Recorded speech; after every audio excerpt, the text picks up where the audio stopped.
Hello friends, welcome है आपका हमारे चैनल के एक और नए वीडियो में। दोस्तों, आज की वीडियो में हम बात करेंगे abacus cloud data centre project के बारे में। फ्रेंड्स, यहाँ पर क्लाउड का मतलब बादल नहीं है। क्लाउड वर्ड यहाँ स्टोरेज स्पेस के लिए यूज हुआ है, और डाटा का मतलब वो 2 GB डाटा नहीं है जो आपको डेली इंटरनेट यूज करने के लिए मिलता है, बल्कि यहाँ बात हो रही है डाटा सेंटर की, जो कि एक बहुत बड़े एरिया में बनाया जाता है और जहाँ पर बड़ी बड़ी कंपनीज अपने डाटा को स्टोर करती हैं।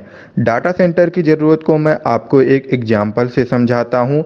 यूट्यूब का नाम तो आपने सुना ही होगा। जी हाँ, वही यूट्यूब जहाँ पर आप ये वीडियो देख रहे हो। क्या कभी आपने ये सोचा है कि जैसे ही आप यूट्यूब पर कुछ सर्च करते हो तो उस टॉपिक से जुड़ी हुई कितनी सारी वीडियो आपके सामने आ जाती है, जबकि ये वीडियो आपके मोबाइल में सेव भी नहीं है, फिर भी आप इन वीडियोस को देख सकते हो। तो ये वीडियोस कहाँ सेव थी? दरअसल में ये वीडियो YouTube के डाटा सेंटर में सेव थी। जब भी हम YouTube पर कुछ अपलोड करते हैं तो वो वीडियो जाकर YouTube के डाटा सेंटर में सेव हो जाती है और सर्च करने पर हमारे सामने आ जाती है। अगर डाटा सेंटर ना हो तो शायद YouTube, गूगल, फेसबुक, इंस्टाग्राम इन सब पर कुछ भी सर्च ही ना हो पाए। तो इस एग्जाम्पल से एक चीज़ यह तो समझ आ ही गई होगी कि डाटा सेंटर आज के समय में एक बहुत ही बड़ी ज़रूरत बन गई है, और साथ ही साथ आज हर चीज़ कंप्यूटर और मोबाइल फ़ोन से ऑपरेट होने के कारण हर बैंक, हर government department, school, college, institute, हर जगह डाटा सेंटर स्टोरेज के लिए बड़ी बड़ी कंपनीज मार्केट में आ रही हैं, जहां आप अपना डाटा उन कंपनीज के डाटा सेंटर में स्टोर करवा सकते हो, क्योंकि बैंक, इनकम टैक्स डिपार्टमेंट या फेसबुक और इंस्टाग्राम जैसे एप्लीकेशन और अदर सेक्टर्स भी हमारी पर्सनल इंफॉर्मेशन भी सेव करती हैं। इसलिए ऐसा डाटा किसी दूसरी कंट्री के डाटा सेंटर में सेव करवाना सेफ नहीं है। इसलिए 2023 में इंडियन गवर्नमेंट ने पर्सनल डाटा प्रोटेक्शन एक्ट नाम का बिल हमारे संसद में पास किया, जिसमें सभी कंपनीज जो भी पर्सनल डाटा को सेव करती हैं अपने डाटा सेंटर में, उनको ये नोटिस दिया गया है कि हमारे देश का डाटा सेव करने के लिए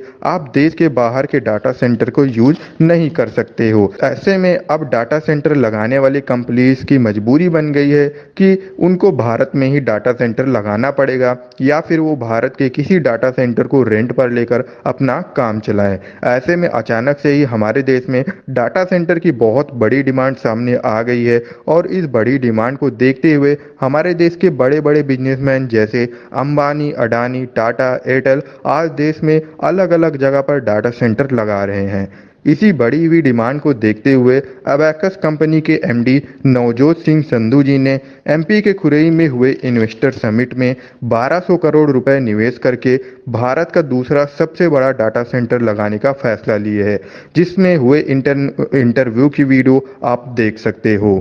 खुरई में क्या आपका पहली बार विजिट है कि इसके पहले भी आपने कभी विजिट किया था? नहीं, मेरा खुरई में फर्स्ट टाइम विजिट है। मेरा नाम नवजोत संधू है, मैं चंडीगढ़ से हूँ। बेसिकली हमारी एक इंटरनेट कंपनी है माई इंटरनेट के नाम से। तो मैं पिछले 1 साल से इंडिया के अलग अलग जगह पे जा रहा था। कर्नाटका, बेंगलोर भी गया, मध्य प्रदेश में भोपाल आया, इंदौर गया, यूपी में घूमा, पंजाब में और काफ़ी जगह गया। तो मुझे जैसे ही प्रधानमंत्री ने यहाँ 50,000 करोड़ के निवेश किया है और एक प्रोजेक्ट लॉन्च किया है, तो तब मुझे खुरई का पता लगा। तो जैसे मैं सोचा था खुरई में क्या किया जाए, एक्सप्लोर करना, तो मुझे ये इन्वेस्ट समिट पता लगी। तो मैंने फिर ये मौका नहीं गवाया और मैंने अपना इंटरेस्ट जाहिर किया, और मंत्री जी ने, भूपेंद्र जी ने काफ़ी सपोर्ट दिखाई है मुझे, और मुझे आश्वासन दिया कि 20 दिन में मेरा काम हो जाएगा और लैंड मुझे अलॉट कर दी जाएगी। तो मैं 10 नवंबर तक प्लान कर रहा हूँ कि भूमि पूजन करके जो है यहाँ पे डाटा सेंटर शुरू करूँगा।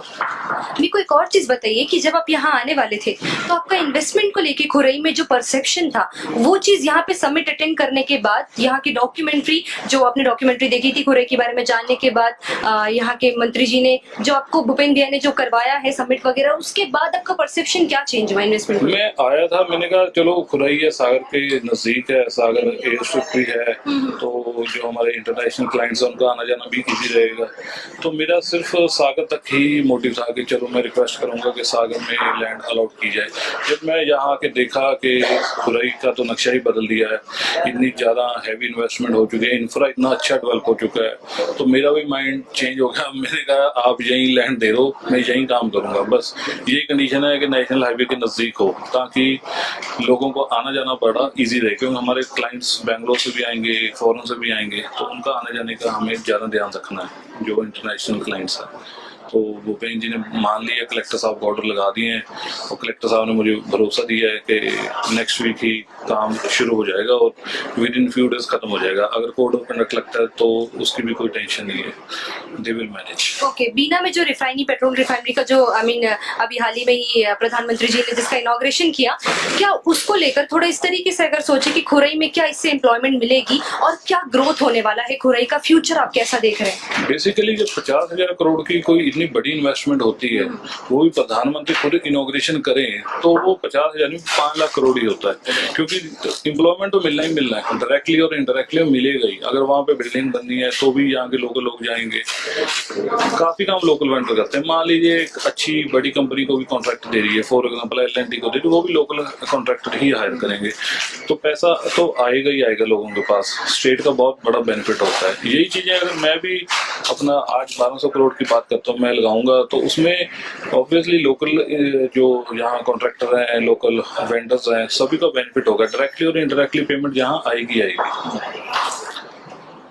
और एम्प्लॉयमेंट भी यहाँ, मतलब अगर मैं 3000 एम्प्लॉयमेंट्स दूंगा तो मुझे उम्मीद है कि 1000 से 1200 सागर या बीना अगल बगल के एरिया के लोकल होंगे।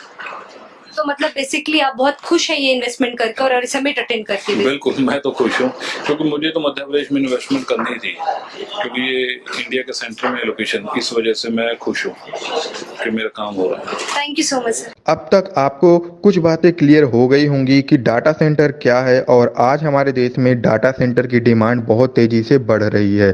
अब ये तो आपको पता ही होगा कि जिस इंडस्ट्री की डिमांड बढ़ रही हो, उस इंडस्ट्री के साथ जुड़कर हम भी अच्छी ग्रोथ कर सकते हैं। आज अबैकस आपके लिए SLB मॉडल के थ्रू एक यूनिक अपॉर्चुनिटी लेकर आई है, जहां पर आप अबैकस के डाटा सेंटर में लगने वाले सर्वर्स को बाय करके उनको रेंट पर दे सकते हो।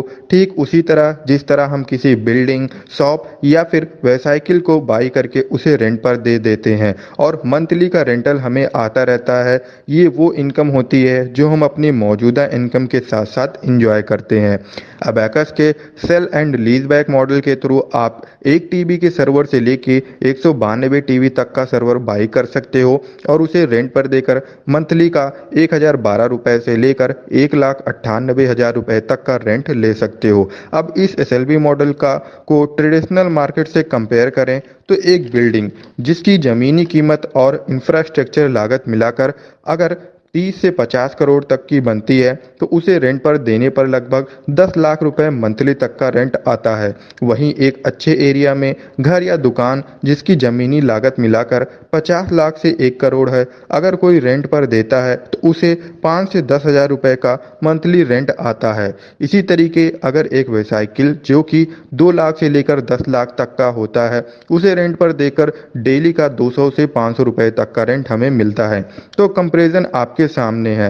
अगर आप भी चाहते हैं कि कोई ऐसा सोर्स हो जहां से आपको मंथली रेंटल आए, तो अबैकस आपके लिए एक बेस्ट चॉइस हो सकती है।